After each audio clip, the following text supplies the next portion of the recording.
con 22 minutos. Vamos a hablar de economía junto a José Ignacio Atenas, que ya está en el estudio junto a nosotros. ¿Qué tal? ¿Cómo estás? ¿Cómo estás, Davor? Muy buenas tardes. Cifras que lamentablemente no son muy positivas.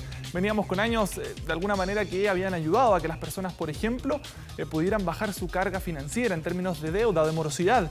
Pero lamentablemente la falta de liquidez ya se está comenzando a mostrar. Mira, vamos a ver las imágenes, las gráficas que tenemos preparadas, porque hoy se entregó el estudio de la Universidad San Sebastián y Equifax, que habla justamente sobre el informe de deuda morosa, aquellas personas que al menos no han pagado, por ejemplo, una cuota de algún crédito que solicitaron, ya sea con una institución del retail, una institución bancaria, instituciones financieras. La cifra ya supera los 4 millones, 4.126.570 personas con deudas impagas. Lo que es altísimo, pues casi el 30% de Chile. Exacto. Veníamos aproximadamente del 2020 con caídas justamente en lo que eran las deudas impagas, por lo tanto, de alguna manera la liquidez, los aportes del Estado, también lo que tiene que ver con los retiros, ayudaron a que mucha gente, lo han dicho los expertos, el chileno es buen pagador, por lo tanto apenas se vio con liquidez, muchos de ellos aprovecharon de pagar algunas deudas que tenían morosas. Pero el problema es que cuando revisamos la cifra ya terminando lo que fue este año, lo vemos en el siguiente espacio, ya hay un incremento de 2,1% versus lo que fue diciembre del 2021. Con esto, vemos acá el siguiente espacio, se acaba la caída, de alguna manera se frena la caída de morosos que veníamos viendo en el último tiempo.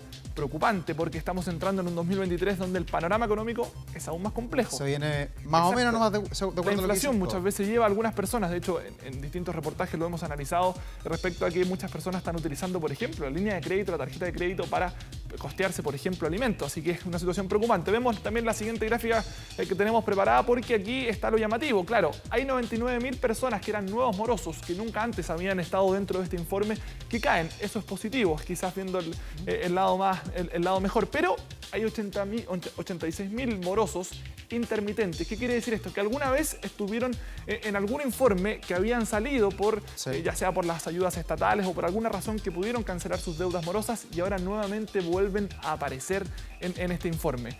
Eso preocupa bastante. Vemos acá el siguiente espacio, lo que tiene que ver con la deuda morosa promedio, que llega a 1,9 millones de pesos. Alto eso, son varios sueldos mínimos. Son varios sueldos mínimos. Ya vamos a analizar más adelante porque hay sectores socioeconómicos que están mucho más afectados que otros. Revisamos también el siguiente espacio que tenemos preparado porque hay un 45% de deudas impagas en el retail y un 26% de deudas impagas en los bancos. De deudas impagas en los bancos aumentó un 1% en este último trimestre del 2022. Y nos vamos a centrar aquí, lo vemos acá en el siguiente espacio, porque la deuda con los bancos en total llega a 5 millones de dólares y el 47%, o sea, casi la mitad, tiene una deuda inferior a 300.000 pesos. Y este es el preocupante, porque ya van un 13% aquellos que tienen deudas sobre 3 millones de pesos, en particular con los bancos. Que esas ya son palabras mayores, más de 3 millones de pesos, y hay que ver cómo se cobra esto, porque ni el retail ni los bancos son instituciones de caridad y probablemente hacen también una persecución judicial, además de los intereses. Se viene bien complicado. Vemos también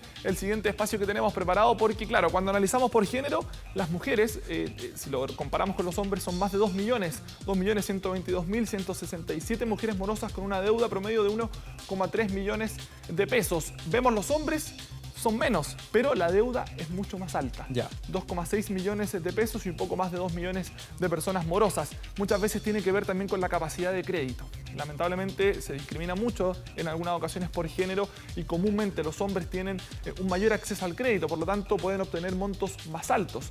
Vemos acá el siguiente espacio porque hay preocupación en particular con un rango etario que tiene que ver aquellos que están entre 30 y 45 años, que son quienes tuvieron la cifra más alta en términos de morosidad. Casi 82.000 personas. Son los más encalillados en el fondo.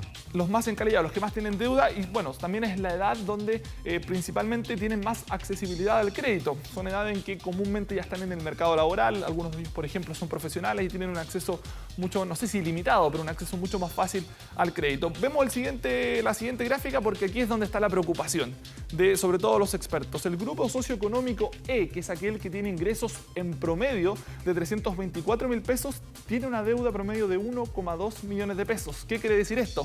Lo vemos acá en el siguiente espacio, que deben 3,43 veces más de lo que son sus ingresos. O sea, es inabordable para alguien que gana ese dinero. Exacto. Pagar de un paraguaso una deuda tan grande. Esa rueda que le llaman algunos, bicicleta. La bicicleta, claro.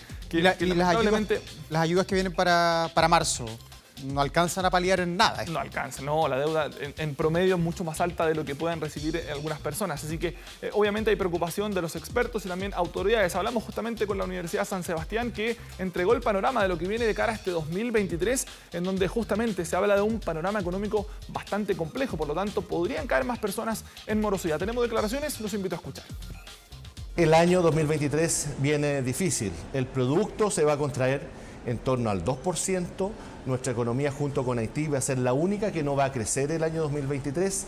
Según el Banco Mundial, la pobreza va a aumentar a 2 dígitos y la inversión se va a frenar en 5% a lo menos. Esto debiera impactar negativamente en los ingresos de las familias y con eso reducir su capacidad de pago. Por lo tanto, tenemos que observar con mucho cuidado lo que va a ocurrir durante el año 2023.